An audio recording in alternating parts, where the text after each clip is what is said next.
गुरु प्यारी साध संगत जी, आज फिर से एक सुंदर सी साखी आप सभी को सुनाने जा रही हूँ।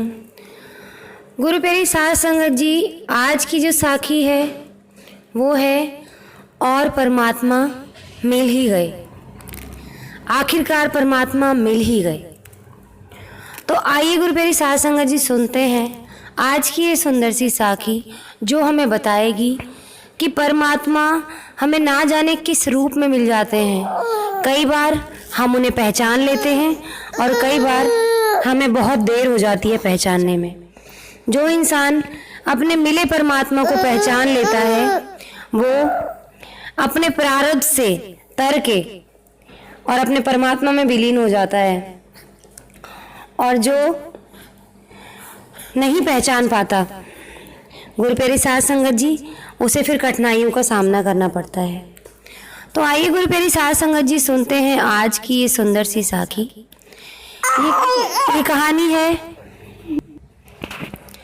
एक ऐसे आदमी की जो हमेशा ईश्वर का जाप किया करता था। धीरे धीरे वो काफी बुजुर्ग होता चला गया, इसीलिए कमरे में ही पड़ा रहता था। जब भी उसे शौच स्नान आदि के लिए जाना होता था, वो अपने बेटों को आवाज़ लगाया करता और बेटे ले जाया करते थे। धीरे धीरे कुछ दिन बाद बेटे को कई बार आवाज़ लगाने के बाद भी कभी कभी आते और देर रात को आते ही नहीं। इस दौरान वो गंदे बिस्तर पर ही रात बिता दिया करते थे। उन्हें बहुत रोना आता था अपनी इस स्थिति के ऊपर कि अब मैं बूढ़ा हो गया हूँ तो मेरे साथ ऐसा हो रहा है। अब और ज़्यादा बुढ़ापा होने के कारण उन्हें कम दिखाई देने लगा था।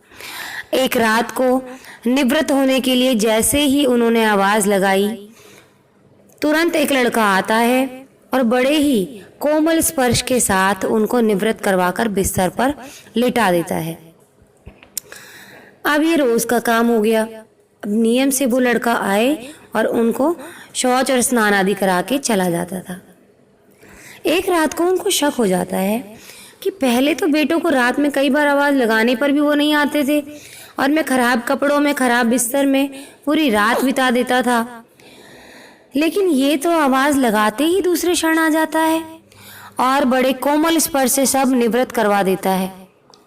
एक रात वो व्यक्ति, यानी कि जो बूढ़ा व्यक्ति है, उस बच्चे का हाथ पकड़ लेता है और पूछता है कि सब सच सच बता, तू कौन है? मेरे बेटे तो ऐसे हैं ही नहीं। तभी अंधेरे कमरे में एक अलौकिक उजाला सा हुआ और उस लड़के रूपी ईश्वर ने अपना वास्तविक रूप दिखा दिया। वो व्यक्ति रोते हुए कहता है, हे प्रभु, आप स्वयं मेरे निवृत्ति के कार्य कर रहे हैं। यदि मुझसे इतने प्रसन्न हो तो मुक्ति क्यों नहीं दे देते? मेरे ऐसे गंदे काम मैं आपसे करवा रहा हूँ। मुझे घिन आती है अपने ऊपर कि मैं अपने परमात्मा से ऐसे काम करवा रहा हूँ।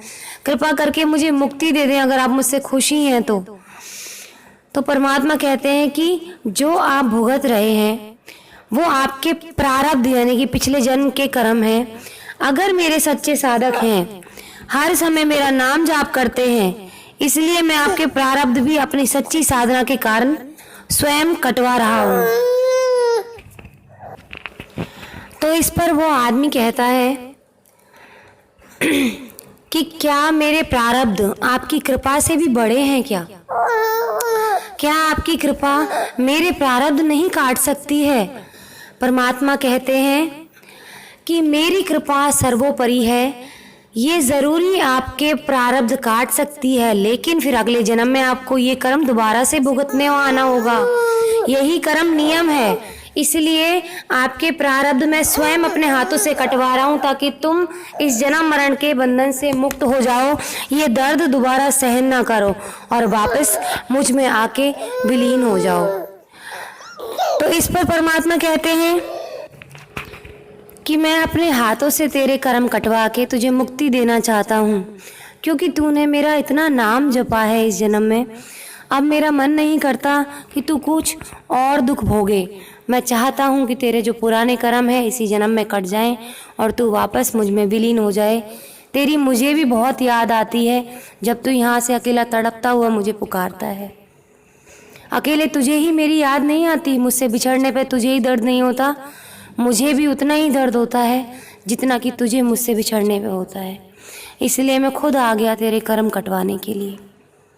और ये जान ले कि प्रारब्ध 3 तरह के होते हैं, मंद्र, तीव्र और तीव्रतम। मंद्र प्रारब्ध मेरा नाम जपने से ही कट जाते हैं। तीव्र प्रारब्ध किसी सच्चे संत का संग करके श्रद्धा और विश्वास से मेरा नाम जपने से ही कट जाते हैं। पर जो तीव्रतम प्रारब्ध होते हैं वो तो भुगतने ही पड़ते हैं, चाहे अवतार होकर आओ, जैसे श्री राम व श्री कृष्ण ने भुगतान दिया था।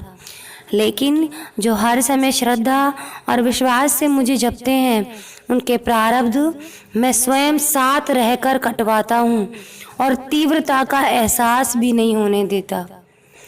प्रारब्ध पहले रचा पीछे रचा शरीर, तुलसी चिंता क्यों करे भजले श्री रघुबीर।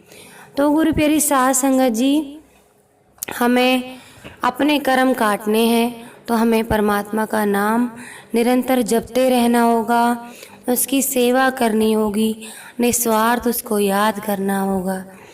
जैसे इन बुजुर्ग के कर्म कटवाने के लिए परमात्मा स्वयं आए, हर युग में परमात्मा आए हैं अपने भक्तों का सहारा बनने के लिए।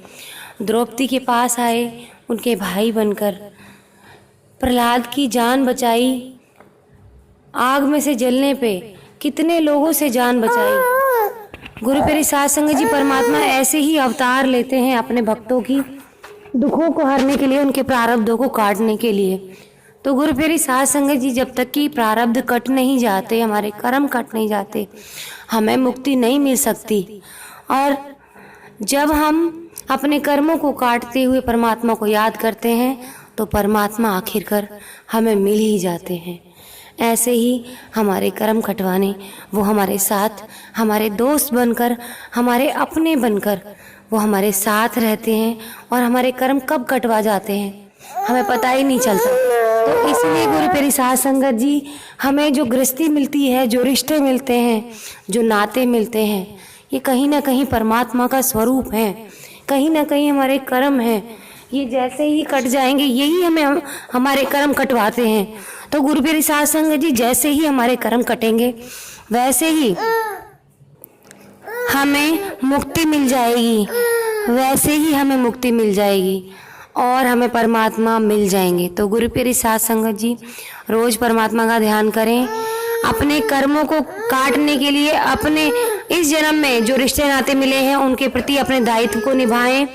ऐसे ही कर्म नहीं कटेंगे अगर हम अपने मिले हुए इस जन्म में दायित्वों को नहीं निभाएंगे, फिर हमें जन्म लेना पड़ेगा, फिर भटकना पड़ेगा 84 में, और यूं ही हम अपने परमात्मा से दूर होते चलेंगे।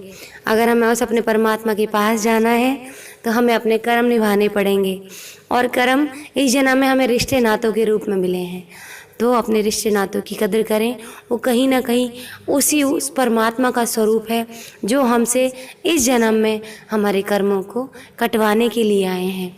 जैसे वो बच्चे का रूप रखे आए थे परमात्मा उस बुजुर्ग के पास उसके कर्मों को कटवाने के लिए, तो इस तरह से हमारे साथ भी हमारे अपने जुड़े हुए वही परमात्मा का अंश है। तो हमें अपने परमात्मा को याद करते हुए अपने इस जन्म के कर्मों को ज़रूर निभाना चाहिए और परमात्मा को याद करना चाहिए, तभी हमें परमात्मा मिल सकते हैं। तो गुरु प्यारी साध संगत जी, आज इसी के साथ इस सुंदर सी साखी को यही समाप्त करना चाहूँगी। मिलती हूँ आपसे अपनी अगली वीडियो में नई साखी के साथ। तब तक के लिए खुश रहें, सुमिरन करते रहें, सच्ची सेवा करते रहें।